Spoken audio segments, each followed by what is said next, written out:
नमस्कार। बिग बंद alliance with नीलूजन में आपका स्वागत है।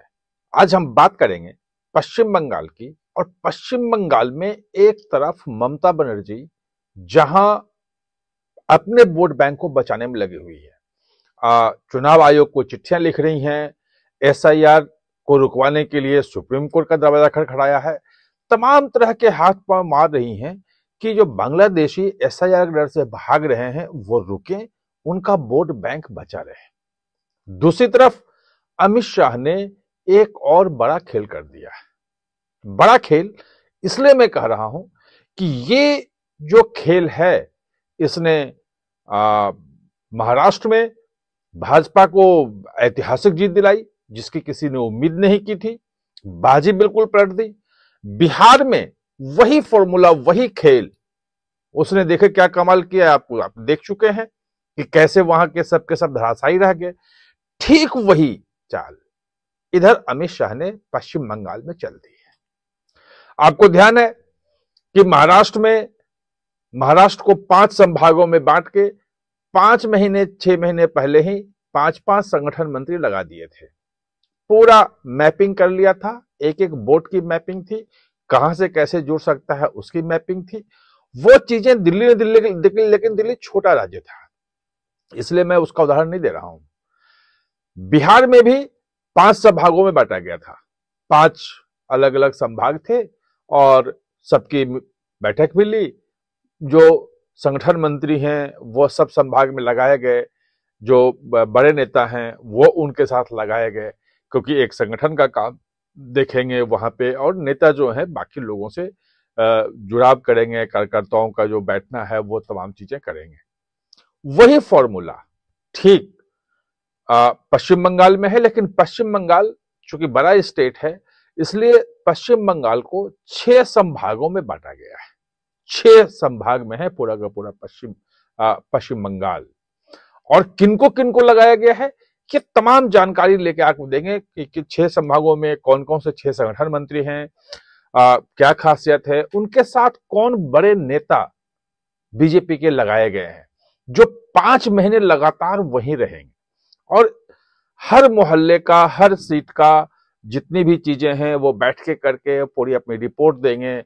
वहां से ग्राउंड में कहां कहां क्या है, कार्यकर्ताओं का क्या करना है, क्या मुद्दे वहां के हैं, कैसे लोगों से कनेक्ट होना है, लोग क्या चाहते हैं, कैसे मजबूत करें। इसका मतलब कि इस बार जो है वो जैसे महाराष्ट्र में हुआ, जैसे बिहार में हुआ, दिल्ली में हुआ, हरियाणा में हुआ, आप अमित शाह की कोशिश है कि वही ठीक परिणाम पश्चिम बंगाल में आए। और अगर वोटों का अंतर आप देखेंगे तो वो बहुत ज्यादा नहीं है वहां पे। अगर 2019 के इलेक्शन का देखें तो 42% के 41% के आसपास बीजेपी को था वोट और 43% जो था वो टीएमसी का था। अलग है कि जब विधानसभा का इलेक्शन हुआ तो उसमें भी 39% का इलेक्शन वोट जो था वो बीजेपी का था और लगभग 45% के आसपास जो है वो टीएमसी का था। यानी कि 40% के आसपास वोट जो है वो बीजेपी का वहां रहा है। इस बार भी 38 कुछ परसेंट वोट था बीजेपी का वहां पे। तो वोट जो है अब 3-4% वोट का ही अंतर है वहां पे। और अमित शाह को की जो रणनीति है वो लग रही है कि अगर 3-4% वोट और आगे हमारा बढ़ जाए तो वहां पे खेला हो जाएगा। सीटों का अंतर ज्यादा है, बीजेपी को 70 सीटें केवल आई थी और उनको 215 सीटें आई थी। अब आते हैं कि किनको किनको लगाया गया है, वो जानना भी जरूरी है। जैसे इस ऑपरेशन में अगर आप देखेंगे तो राढ़बंगा वाला जो क्षेत्र है, जो पश्चिमी दक्षिणी आप कह सकते हैं पश्चिम बंगाल है, जिसमें आपको इस क्षेत्र में पुरुलिया और बर्धमान जैसे जिले सब आते हैं।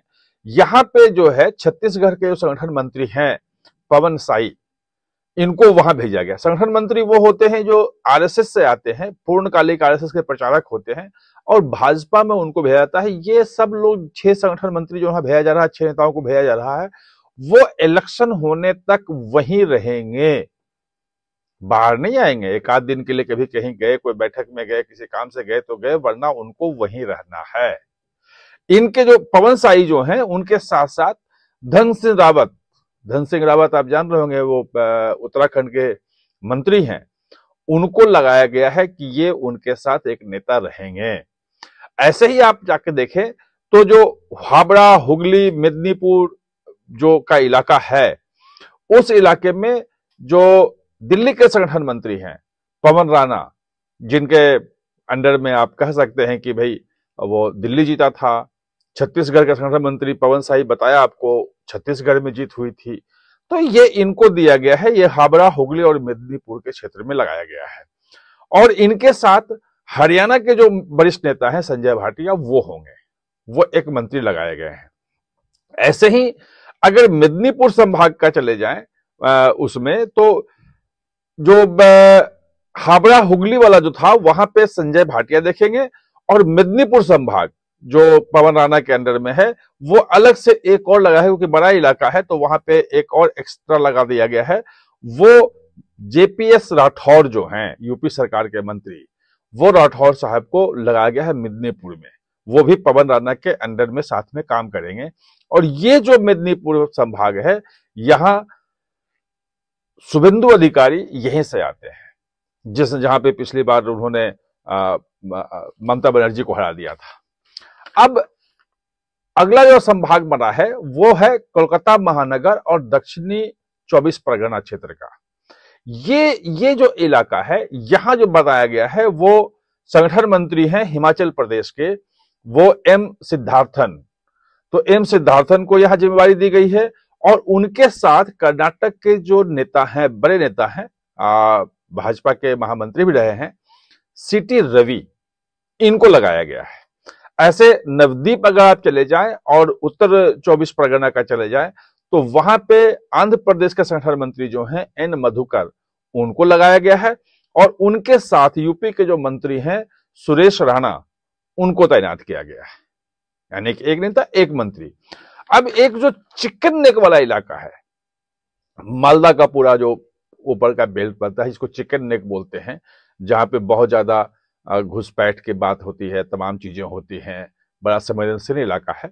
वहां पे जो हिमाचल प्रदेश के जो पूर्व संगठन मंत्री हैं अनंत नारायण मिश्रा को लगाया गया है। और अनंत नारायण मिश्रा जो हैं, उन पूरे पूर्वोत्तर भारत में संगठन मंत्री के रूप में अलग अलग राज्यों में काम कर चुके हैं। लास्ट जो उनका था अरुणाचल प्रदेश में था। अब वो वहां पे हर जगह घूम रहे हैं। अनंत नारायण मिश्रा जा रहे हैं, हर दिन 5-6 बैठकें कर रहे हैं। और कार्यकर्ताओं का क्या मूड है, कहां पे कितना वोट है, कितना हमारा है, कैसे जनसंपर्क किया जाए, अपने वोट बैंक को कैसे किया जाए।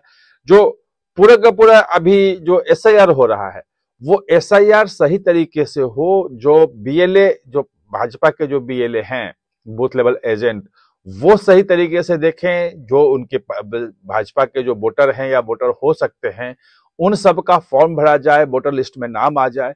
ये तमाम चीजें ये देख रहे हैं वहां पे। इसके अलावा जब जाएंगे तो सिलीगुड़ी का जो इलाका है, वहां पे कर्नाटक के जो संगठन मंत्री हैं अरुण बिन्नाडी, इनको बना के भेजा गया है।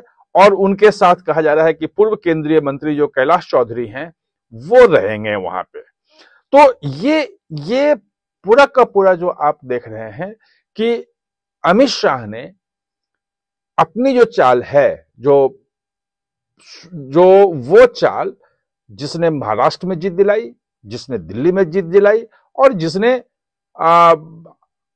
बिहार में जीत दिलाई अभी, और जीत ही नहीं, ऐतिहासिक जीत, वो वाली चाल जो है वो चल दी है। अब इन सबके साथ लगातार उनके पास रिपोर्ट आ रही है। वो अलग अलग संभागों में जाके वो बैठक भी करेंगे, सब लोगों से मिलेंगे भी, जो बूथ लेवल के कार्यकर्ता हैं उन तक से संवाद करेंगे। और वहां के जो पदाधिकारी हैं, इन सब भागों के पदाधिकारी जो हैं, अधिकारी कह सकते हैं, जिला अध्यक्ष हो गए, बाकी जो अधिकारी वहां पे प्रमुख हैं, उन सबसे अलग से मीटिंग भी करेंगे। तो ये पश्चिम बंगाल के लिए अब महासमर जो शुरू हुआ है, उसमें एक बड़ी चाल जो है पॉलिटिकल, वो अमित शाह ने चली है। आप हमारे साथ जुड़े, इसके लिए बहुत बहुत धन्यवाद। और हाँ, चैनल को सब्सक्राइब करना ना भूलें, इसका बेल आइकन दबाएं ताकि नया वीडियो कोई भी आए तो उसका नोटिफिकेशन समय पे